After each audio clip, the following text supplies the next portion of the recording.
Hey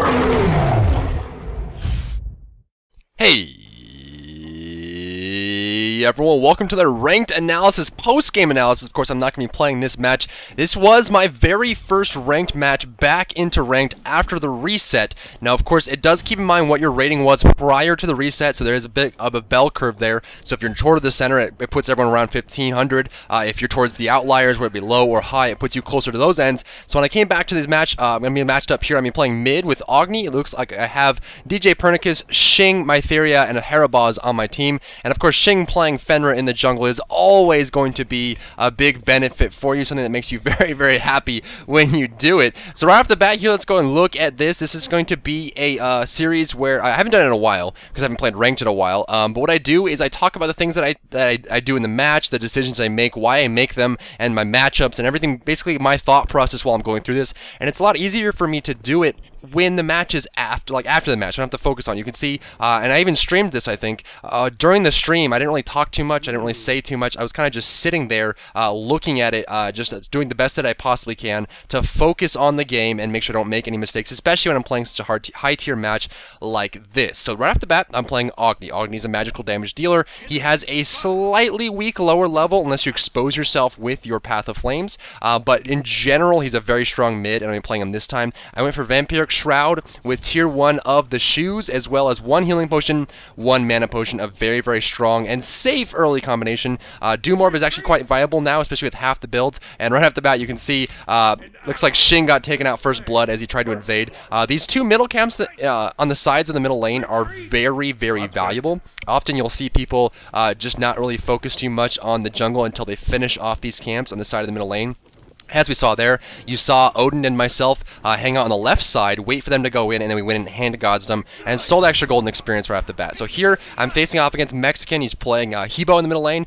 Generally, Hebo has a little bit weaker push than Agni to start off, but he has a lot more harassment until Agni hits level 5. Usually, when you're playing Agni in the middle lane, your best part of your laning phase is going to be when you hit level 5 and you have those mana-free meteors there. So right off the bat, I see you see me go into the jungle, help out Shing, as well as the Sobek to clear out that damage buff and then come back in. I also got a little experience and gold from that. So now I'm back in the lane. I'm going to start clearing this out. I'm kind of scoping out my opponent. Again, I have a little bit less of a poke, but more of a push than him. So I'm not really going to be looking to trade with Hebo. He can do a lot of damage with his water cannon. Right off the bat, I'm looking to just push the wave and play safe until I hit level 5. Once I hit level 5, I'll have the advantage on him because I'll have a lot of bursts, and basically the matchup with Agni and Hebo is whether or not you get hit by his tidal surge, or not his tidal surge, his crushing wave, his ultimate. So if you can avoid his ultimate, whether it be by positioning, whether it be by a good dash, or whether it be by picking up an early Aegis amulet to avoid that damage, that is the only way he's going to be able to kill you unless you just completely screw up. So early on, he has more poke, you have more push. After level 5, he has kill potential if he lands his ultimate. If he misses his ultimate, there's literally no way for him to kill you. You know, extenuous circumstances excluded here. Of course, you know, if you position yourself poorly, you get hit by towers or you get ganked by the jungler, of course. So you see, this is basically the role of the middle now. Whenever the jungle comes by to clear camps, you want to help them out. You always want to be part of clearing the side camps as often as you possibly can. And generally the mid is quite passive starting out in the laning phase, just because you're looking for the enemy jungler, you're looking for opportunities to get gold and farm, especially now that the towers, when the tower hits a minion, you lose all the gold that you would gain if the tower did any damage to it whatsoever. So I'm kind of just sitting here waiting for opportunity to clear that out. You see monkey left side jungle is what I just typed in chat. You want to keep track of the enemy jungler at all times. With a jungler in Smite, it is imperative that you know where the jungler is as much as you possibly can. Of course, you can't keep track of them all the time, but as much as you can, you want to know where that jungler is. I saw Hoonbots cross the backside of the lane there at the tier 2 tower. So the first thing I did is I said, team, I saw Hoonbots. He went to the left side jungle. That means that right lane is safe to push. They know that Hoonbots is nowhere near, and you want to do that as much as you can. Now you can see me kind of exchanging in chat here. Looks like we have some crazy back and forth there. Just missed Impale. Yeah, they're just complaining and talking about the lane. So here at this point, I'm level 5 now. I have the meteors, and what I'm doing is I'm letting them stack up a little bit. Generally, if you're not looking to gain anything, you can poke with the meteors, clear with the meteors, but try not to use all your meteors. Now, granted, I'm not the best Agni in the world. I've been getting better at my Agni play. As you can see, I'm actually using Agni in ranked. I used to be very terrible at Agni. I'm getting better at him. I've been getting some game time in with him. But I'm using my ultimate just to clear, but I'm leaving at least 2 meteors on my my head there, so I have some to at least stun or do something if the jungler comes. And Hoonbots is a powerful jungler, especially with Hebo.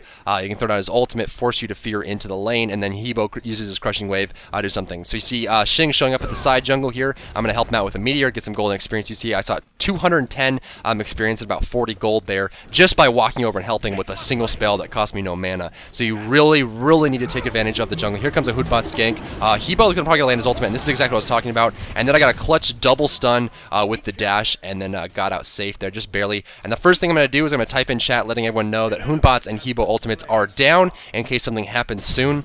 We see Guan Yu getting ganked in the side by Fenrir. But basically right there is what I was talking to you about just a few minutes ago, where Hoonbots can fear me, and while I can't control my movement with the fear, Hebo's going to land his ultimate on me. Luckily enough, I was high enough in HP, and this is one of the most subtle things about Agni that most early Agni players need to understand. When people come in my streams and they're like, Dry Bear, how do I get better at Agni? The first thing I'm going to say, and the thing that I always say, is save your dash. Do not use your don't use your dash offensively unless you're 100% sure that there's nothing coming for you. Your dash is your only escape mechanic, is the only thing that keeps you alive. You're a very squishy character. You need to leave that off cooldown as long as you can and as many times as you can through the laning phase. And if I didn't have my dash there, I most assuredly would have died to that Hoonbot's gank in the middle lane. So right off the bat, I saw him come in. I ate the ultimate, but I dashed away, and the next thing I did as soon as I landed that dash, I turned around and landed a double stun on Hoonbots and Hebo to make sure that they couldn't follow up on me. There's no water spout or anything like that. And then I jumped back to the middle lane and I was safe there. So now, coming back in, I have my passive stack up. I'm spamming that the middle is missing. I saw them go left, so I'm going to ping the map. I'm going to spam the VGS. You really want to be as vocal as you can about things missing. You got to communicate as much as you can with your team. It's so imperative that you do so, because a lot of times people they'll be focusing on last hits, on camps, laning phase. Everything's going through their head at once, and you need to be as loud as you can to let them know that somebody is missing and coming to their lane. So it looks like Fenrir Xing is keeping good track of these timers, so what he's going to do is going to hop over there. I'm going to give him a little time to jump over. I'm going to throw one ignite out. The passive should clear those out. As you see, the combustion passive is clearing those out. I'm going to throw one meteor and then throw out some basic attacks to help him out here. And you can see I hit level 9. Again, I got another 200 experience and then like 40, 50 gold just by coming over to help him, so it's so important. And again, you can see he's landing these timers, so we go over to the right lane, the right side of the middle lane, and we're going to clear these out for some experience. We see some action coming into the right lane. I'm going to start heading over with them because my lane is pushed in the middle lane, and then Xing gives up. Sobek's kind of by himself. Not really much to do. Xing's going to keep going here. The side camp is up, and make sure this lane doesn't push. Again, you don't want to take any damage on your towers. So what I'm going to do is I'm going to use this, clear out the wave a little bit, probably throw down a meteor, and then go over to the right lane to help them out. And actually, I see that it's about to start, so instead of getting the minions, I'm going to turn around. I'm not even going to get that last minion. It's so important to be there in time, so I'm going to leave those minions, head over to the right lane, and try to get somebody. Looks like they're just going to go and disengage. I'm kind of hanging out. I don't want to commit unless other people are committing. I'm just looking for an opportunity, and basically I'm just nearby. I'm going to throw out an ultimate here, clear out these side camps, and Xing's nowhere near. I'm just going to get some free golden experience. Again, a big part of middle lane is taking out these camps. It is just like other MOBAs. You want to make sure that you get as much of an advantage from the jungle as you can while you are laning, and you can see me do that through this entire match. Again, mid's missing, so I'm going to call that out to my team, letting them know, and he has returned, so I should be saying that he's returned any second now. Maybe I forgot this time.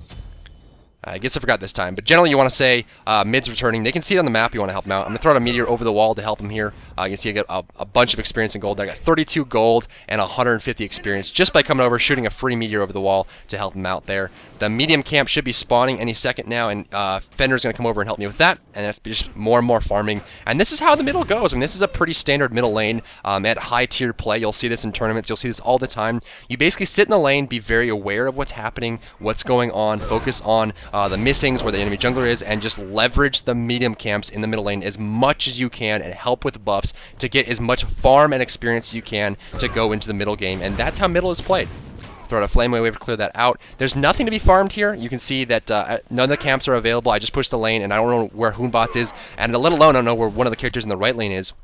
So I'm just going to go home and buy. What I'm going to do is I'm going to pick up a Gem of Isolation after my boots. I went for Penetration on my boots just because I want to be able to do as much damage as I can. And then I went for a Gem of Isolation. As you can see on the scoreboard, if you manage to catch it, there it is. You can see we're about 3,000 gold up right now, just a little bit less than that. And when you're that far up, Actually, it's like, yeah, it's about 2,000, 1,000 gold. But when you're this far up and you're, controlling the early game, you have good early farming experience, the Gem of Isolation is going to be really valuable just because you'll be able to secure kills. There's a stun as soon as he gets off. He actually beats it, but the Fenrir damage is going to be enough. I just wanted to make sure that that stun landed as soon as he got off. As soon as he got out of the Fenrir ultimate, he beats so that stun didn't land. But you want to just time those and chain those together so they don't be able to, you're not able to use their character for as long as they possibly can.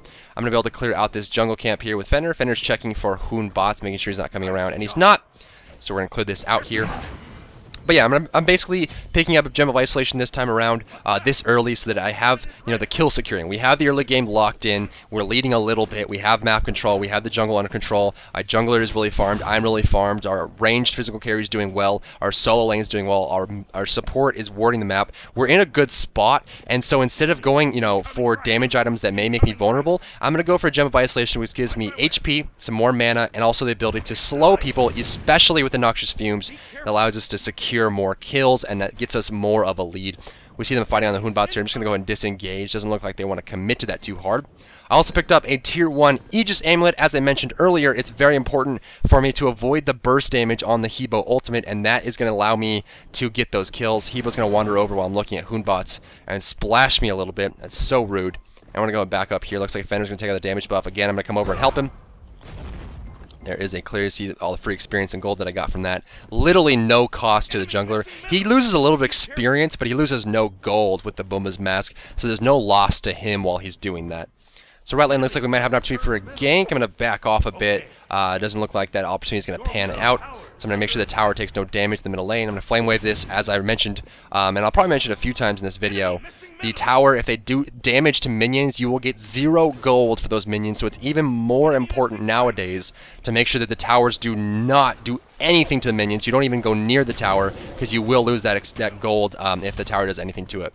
So Hebo doesn't really have any kill potential here. I have my Aegis Amulet, and pending any massive mistakes here, or not, he's not really going to be able to kill me unless he lands a good crushing wave on me or the jungler comes. You saw me type in chat, there should be a ward there. I pinged the map. One of the big things that happens there, you saw me come into the middle lane, and Hebo looked at me before I came in, and it seemed like they had good vision. If you have anything that the enemy does, you pay attention to their movements, their thought patterns, anything like that, then you'll know that a ward is there. You can see right there, boom, you see him backing up, there is a ward there, and I know for sure, yeah, is warded is what I put in chat there. I know for a fact that they have a ward there, and something to keep in mind. You can also tell your jungler that if you know where a ward is, come from the opposite side. Since I know that there's a ward on the left side, I'm going to tell my jungler, or may not, but just in general, if you know where a ward is, tell your jungler, if they're going to come for a pursuit angle on the middle lane, come from the side that doesn't have a ward. So I'm going to continue to farm up here, looking for opportunities. You see right lane is engaging in a fight here. There goes the Hoon bots, and I'll wait for them to try and ignore me. There's a stun, Meteor as well. Did some damage there. I really wanted to CC, but I ended up getting the kill. Looks like Neat's going to be blocked there right over the wall. You see Emir kind of get pushed back. There's a Spirit Arrow. Hebo's coming, so I'm going to wait. Again, I'm kind of playing back a little bit. Don't really want to get caught. There's a good stun on the Hebo. I'm going to go ahead and throw a Meteor out, which doesn't land because he goes forward. I got hit by the Crushing Wave, so I'm just going to go ahead and disengage. As Sobek is dead, On her is kind of caught out. Doesn't have any ultimates, and I only have 1 Meteor left. There's a Spirit Arrow. I'm going to turn around and throw out a stun just in case she's chasing, but she doesn't really want to. And I'm going to go ahead and back here. It's important that you find a safe spot to back when you're playing in a close game like this, and even ranked matches. You want to be as careful as you can to pick a good spot to back. A lot of times you'll be lazy, or you'll try to find a good spot to back, and you're not going to find a good one or anything like that. So it's important for you to choose a good one ahead of time, so you don't have to reposition or waste any time choosing a new spot when someone harasses you or forces you to relocate and then start backing again.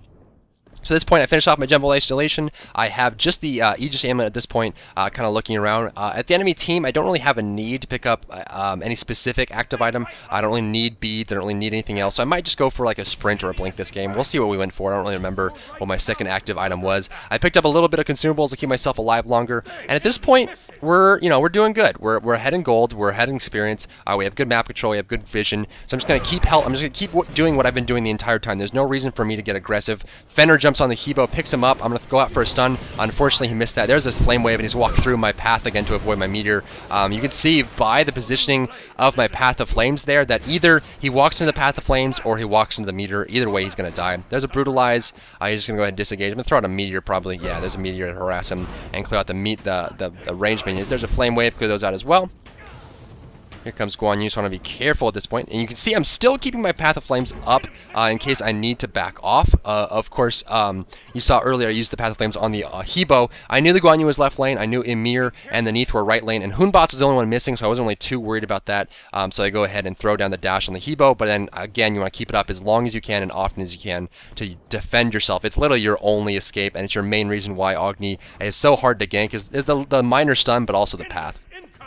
I'm going to throw out a little bit of Flame Wave to clear that out and kind of go over to help. Guan Yu is going to go to the left lane, so I wanted to follow in case Odin needed help there. At this point, like I mentioned, you just if there's nothing to do, just keep farming, and get further and further ahead. Think of it this way, you could look at it as like schooling, you could look at it as, prepping food or something like that. You're literally, you're getting farm and experience for something to happen later. You may not get benefit now, but when the team fights happen and you're, full up on farm and experience, then you're going to be more powerful, and those team fights are going to be that much more decisive, and you're going to be able to win the game towards the middle and late stages of the game, versus now when there's nothing really to do, you just want to keep farming. So I'm going to keep up my vision, I'm going to keep looking at the mini-map, I want to be as focused as I can, I don't want to get caught out by anything, I don't want to give away any kills, and then I'm going to keep farming the jungle and helping my teammates whenever I can, and calling out things that I see. This is the best thing you can do in a ranked game, is just be focused, be vocal, communicate, and just basically just be aware, don't give away any kills, have good positioning, be very cautious, and call out everything that you see that you're comfortable calling out. Obviously don't call out, my ranged wave has died now. My team needs to be aware of this. But obviously, if you see someone rotate a lane, someone move around, there's going to be a free kill on the Hebo there. Hebo kind of had really bad positioning, and they capitalized on that. Hunbots is the middle lane, kind of looking around for an opportunity. I want to be there for my team whenever I can. Hunbots is still hanging out here. I have a good amount of gold built up, so I might go back soon. Honor's going to come from backside. I'm kind of baiting this out. Now I'm going to go in, Flame Wave to clear the minions, and then they're still going under the tower. Hunbots is pretty much stuck here. I'm going to wait for the leap, and then I'm going to go in. There goes the ultimate in response. That was a good ultimate. A 1 meter should be able to finish him off there in case he got away, but we were chasing pretty hard. So what I wanted to do is, when you... And this is something that high-tier players understand, and you may not understand it right off the bat when you're playing ranked. Your demeanor, your placements, and your action will tell enemy players if they're good enough and smart enough and been playing long enough what's happening around them. So if I were to go really hard on Hunbots under his tower with seemingly no reason for it, he's going to think that a gank is coming. So generally the best way you can react when someone's coming to gank your lane is play passive, let the lane push, kind of stand there, act like you're playing normal or nothing's happening, and then once the person who they may not be aware of is already initiating, then you go in. So you saw me, the Hunbots was in our tower. I was kind of just pushing the wave. I didn't want to jump out of tower range. But the second Honor came from behind, then you go in. I was waiting for the jump. Once the jump came out, then I tried to go in there. We ended up getting that kill. I kind of stole the kill at the end, but again, I mean, your actions will spell out to good players what you're planning to do and whether or not they're being ganked, so you want to be careful of that. You can see I have a Guan Yu, Emir, as well as a Hebo on the enemy team, so I'm going to go ahead and pick up a Void Stone just because it gives me a little more damage, but when you're ahead, it's often better to buy defensive items, and this is kind of a middle ground with the Void Stone, but in general, if you're on par with the items you have and you have extra gold, you want to buy consumables, you want to buy actives, and you want to buy defensive items, because if you're doing the same damage as them, but you have extra defensive items, they have less chance to kill you, which means they have less chance to get back into the game. If you're playing greedy and you're buying all kinds of damage items, you're being very, very intensive, you're buying Rod and Bancrofts and all these incredibly high damage items, then you're vulnerable to death because you don't have any defense, and then that's basically the only way a team that's going to come back into the game when they're playing from behind is going to be able to do what they want to do, is if they can kill you. So if you're on par with damage, but you buy extra defensive items with your lead in gold, then they have less chance to kill you while you are doing you're doing the same damage as they do, but you're less likely to die in those team fights, and that's going to keep you ahead in the game, and then you can spend more items after that, after defensive item on damage after that point. So I have the Void Stone now. The Void Stone is going to keep me alive, give me a little magical protection against the Hebo especially. I'm not really too worried about the Neith just because I'm not really going to be positioned there against her. Hebo's stuck in the middle lane. There goes the ultimate. He's actually just going to take some damage there. He seems to beat the Ragnarok right away, and beyond that there's not a whole lot we need to do. Frost Breath coming out, but again, because I'm paying attention to the mini-map, I don't really have any need to react to it. There's a Hunbots. I just hit the second he lands, so I avoid the fear for a little bit. There goes the stun on top of him. I'm still positioning myself as good as I can. Waiting, I'm going to turn around, probably throw out a stun here so there's some harassment, making sure they don't get on the Fenrir. They're grouping up a little bit. There goes more one meteor. I'm trying to put out as much damage as I can, and this is more of a tactic you'll see when you get more experience with the game as well. It's not perfectly lined out in that. This wasn't the greatest of games, but obviously there's a lot to learn here. But the point I'm getting at is when you are not being focused, and one of your teammates is, one of the best things you can do if you're comfortable and experienced enough is just go as hard as you can on them with raw damage. If you're not being focused, you have the freedom to do as much damage as you possibly can within that time frame, and when you do that, that's going to force them back. If you just run away while they're not focusing you, they're going to be able to just do whatever they want and kill your teammate. But if you're not being focused and you put out as much damage as you possibly can, then they're going to be forced to retreat and may be deterred from killing your teammate while you have the opportunity to do so. Neith didn't have a backup up there. I thought she did. I'm going to throw this, but this just proved to be a mistake here, as you can see. I tried to go after the monkey. I was unable to do so. I thought we had the opportunity to kill him, and it looked like they wanted to get the tower, which is a smart play. I did not know the Hebo was there, and again, that just comes down to map awareness. A lot of times you need to pay as close attention to the minimap as you can to make sure that you know that you're never really surprised by that. But fortunately, Fenrir realized what was going on, jumped on, and ended up taking out that Hebo, or the taking out the Hoon bots there towards the end, and that was actually not that bad of a trade, especially when we were ahead. On hers, looks like he's safe now. Guan Yu doesn't really have much kill potential without his ultimate. I picked up a focused Avoid Stone because really the only magic damage on my team is going to be Sobek, and I'd rather just have more penetration for myself because my damage is a big key component for my team. Since we have a lot of physical damage, I have to be as strong as I can in magic damage, so they're still forced to buy magic protection instead of large amounts of physical protection. So it's up to me to be as strong as I can so that the enemy team can't itemize just for physical protection up against my team. At this point, you saw me pick up Aegis Amulet level 2, and that's because right off the bat you can see the Aegis Amulet is going to be important for me to avoid Hebo ultimates, the Emir ultimate, the Neith ultimate, as well as the Hoonbot's ultimate. The Aegis Amulet is going to be your best usage against that, because there's a lot of burst damage with it, and you want to avoid that fear that comes out when you're stuck there, so I want to be able to use that. And a lower cooldown plus the damage reduction on the Aegis is going to be very, very valuable. You can see me back up here just to pick up the level 3 of the Aegis, just because I'm here and I don't really have anything close to a new item, so I'm just going to go ahead and finish that off. Now at this point, we're in good spot. You can see all of our towers are currently up. We have 4 enemy towers down. We have the Gold Fury dead. The Fire Giant is available. We have the Ward Vision. And now at this point, we just need to make as few mistakes as we possibly can. We need to make sure that we have good positioning on the team fights, and then we can push in and just win the team fights and then just, push it out from there. See, Fenrir's going to jump in, try to pick out a kill there. I don't know if they're going to get it or not. I'm on my way. You can see I kind of left the camp just to try and come help.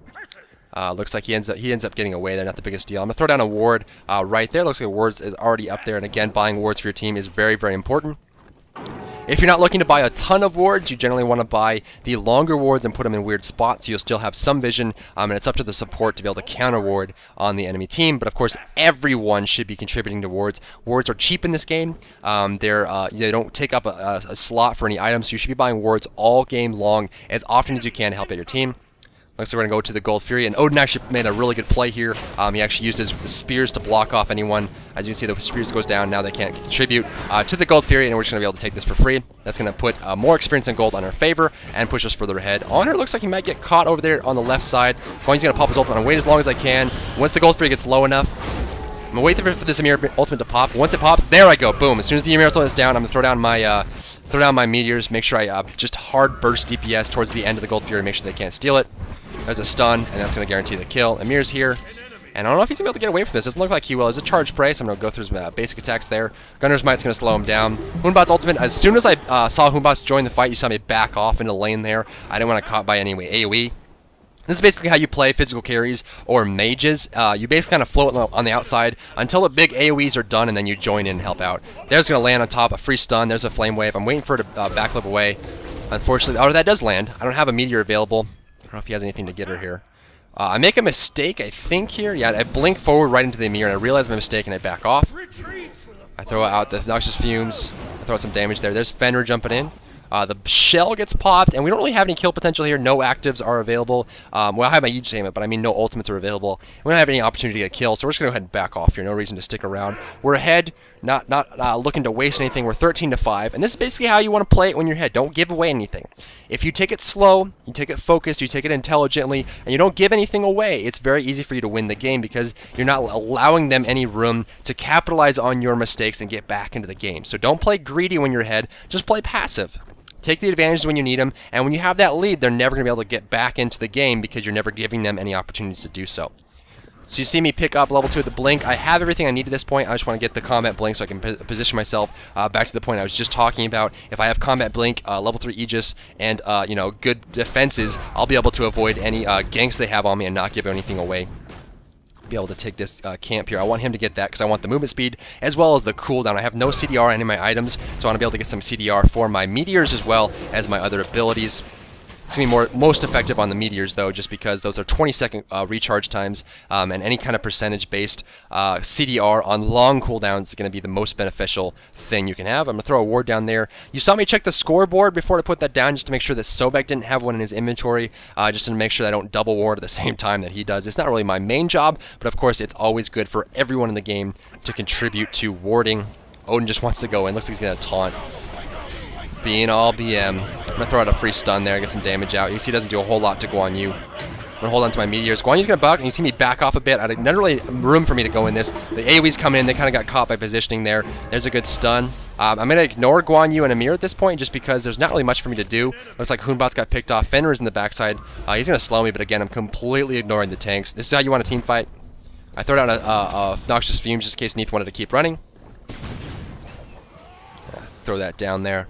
Looks like we have an opportunity. Again, I'm looking for squishy characters. Guan Yu's kind of caught out here, but I'm going to back off at this point. Don't really want to get caught. I have the opportunity to go stun. I'm going to stun Amir just to send a message, really. But again, this is how you play. I mean, a lot of times you'll see people team fight.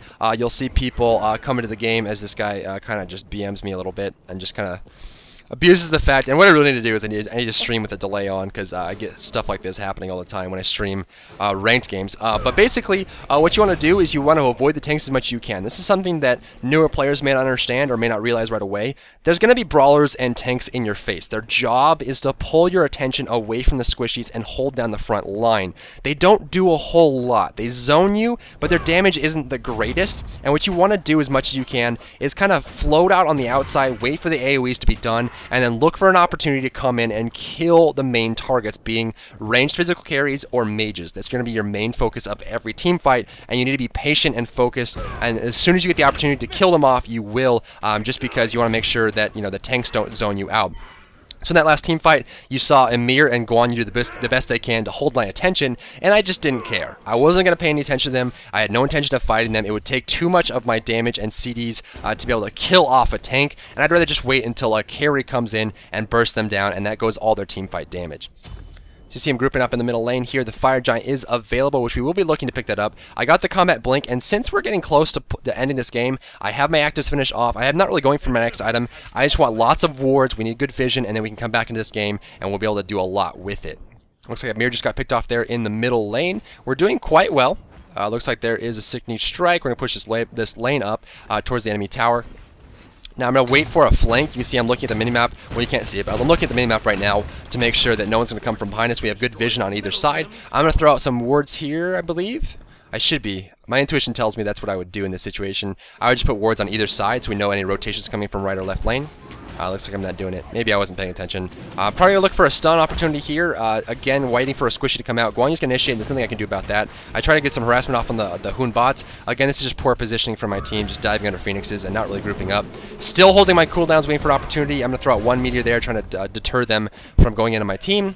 Looks like we're just going to go ahead and disengage here. Again, there wasn't really anything I could do there. Sometimes that happens. You don't always want to use your cooldowns if there's no opportunity to do so. I'm going to come over here, throw out a ward, and maybe help out on her. Looks like they're all rotating over. I'm going to throw out a stun in case they want to come, but they're not really coming, so I'm just going to back off here. But again, there wasn't really any room for me to do anything in that situation. Guan Yu was pushing the fray. The squishies were back. They weren't really contributing any damage to my teammates. So I was just kind of watching Guan Yu do his thing while my team kind of scattered. And then Amir got in the front line as well. But again, since I'm more cooldown based, I don't really want to use any meteors on tanks at all. I'm just going to sit there and wait.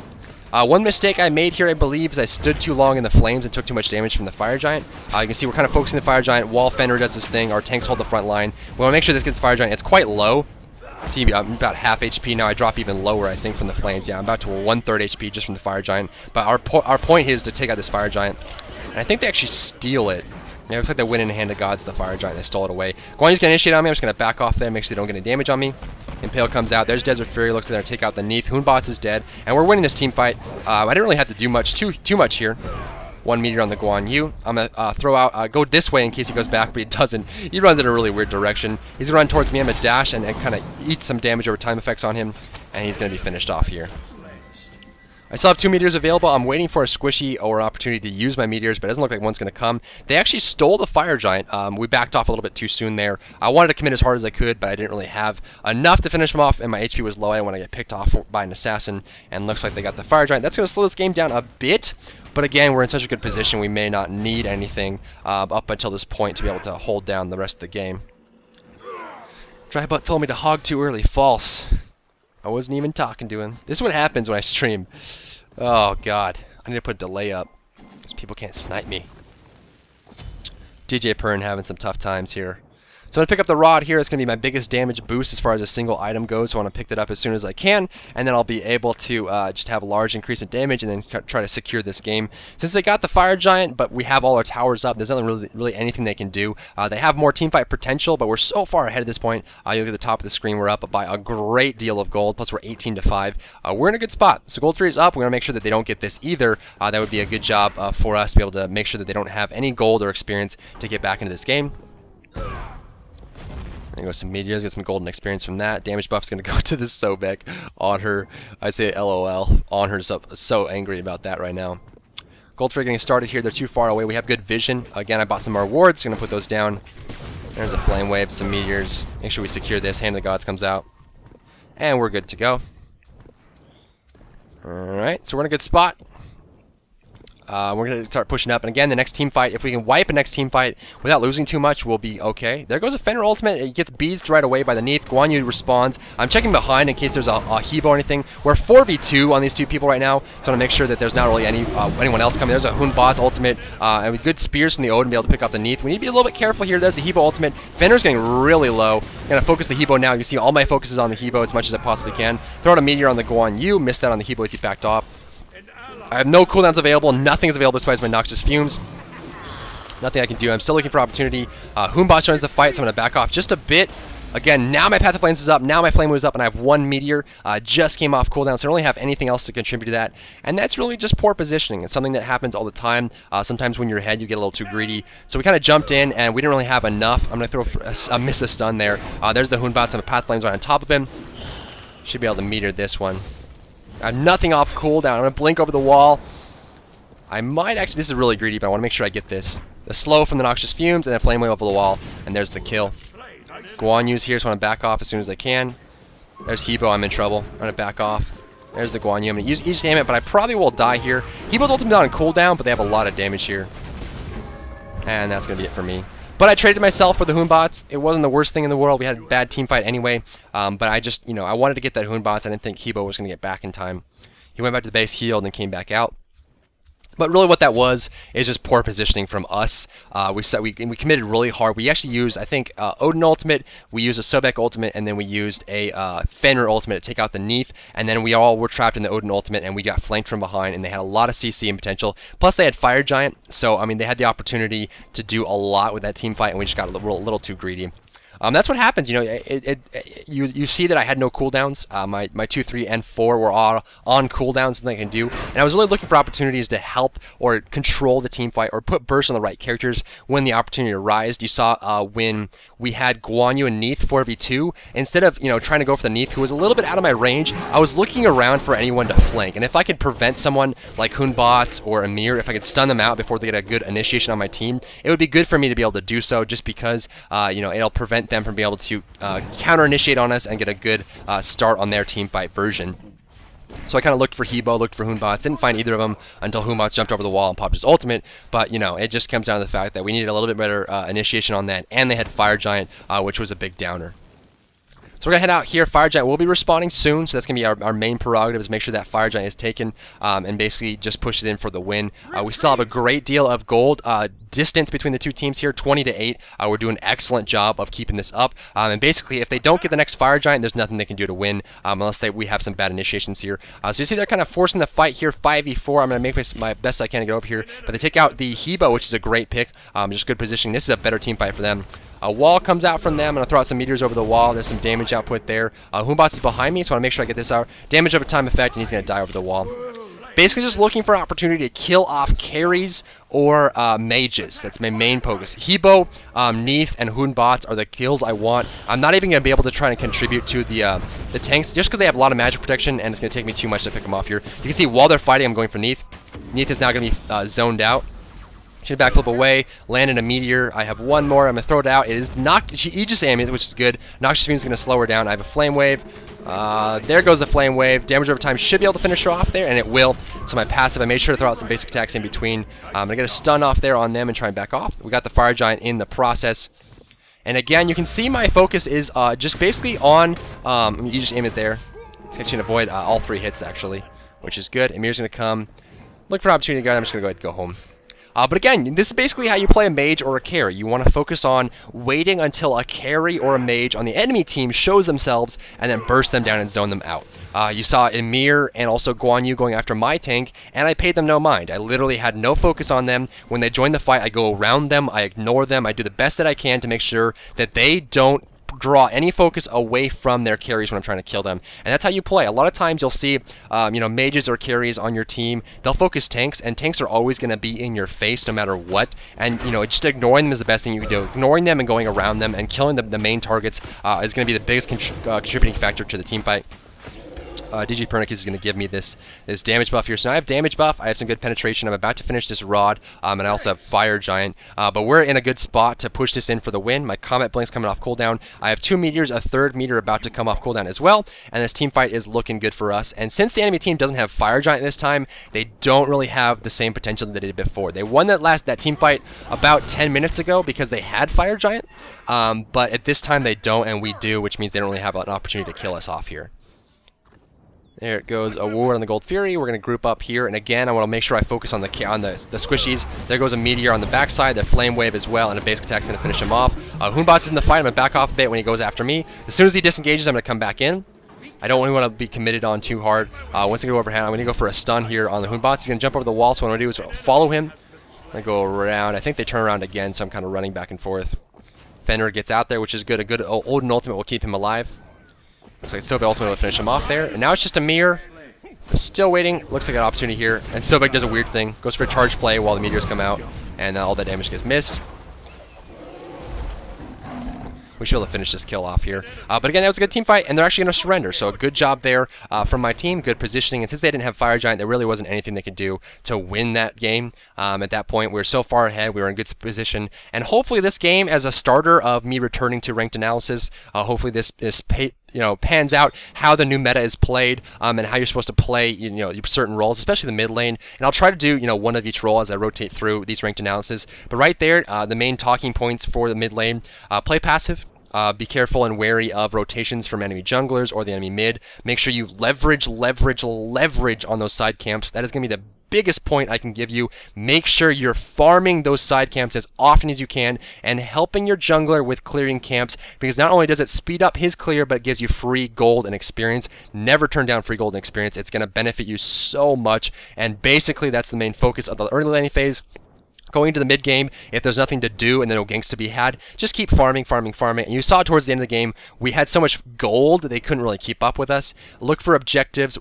Help out ward as much as you can, buy wards throughout the entire game, and then beyond that, during team fights, play on the outside on the ring of the team fight. Don't be in the middle trying to kill somebody. Wait until the counter initiation comes, as a mage at least, and then as soon as you get the opportunity, especially someone like Poseidon or Ra who have a big burst ultimate versus Agni who has 3 split segmented ultimates. If you have a big burst ultimate like Poseidon, sit on the outside float, look for opportunities to put down your cripple, your slow, your stun, whatever CC you have to help out your team, and then wait wait for the big ultimates and big AoEs to be gone, and then go in, burst down the enemy mage or the enemy carries, or possibly the enemy jungler, and that's going to benefit your team more than anything else you could possibly do, and you'll be in a good spot for those team fights, and just focus on that in general, and then, you know, just ignore tanks. Tanks are always going to be in your face. Unless they're alone and you have help, generally you just want to run away from tanks, or just ignore them during team fights, because they're going to do their best to draw your attention away from their carries. That's their job, but your job is to ignore them, avoid any CC they have,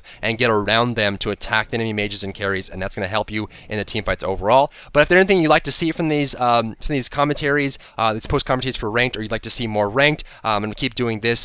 You know, as the ranked system was reset, I'd like to get more into this. If there's a god you'd like to see specifically, or a role, you can put that in the comment section down below. But that's going to be it for me for this episode, guys. I can't even talk anymore. I will be letting you go, and don't forget to rate, comment, and subscribe. If you like the video, throw a like up on it, throw a comment in the comment section, and don't forget to subscribe to my channel. It really does help me, and I will catch you in the next video.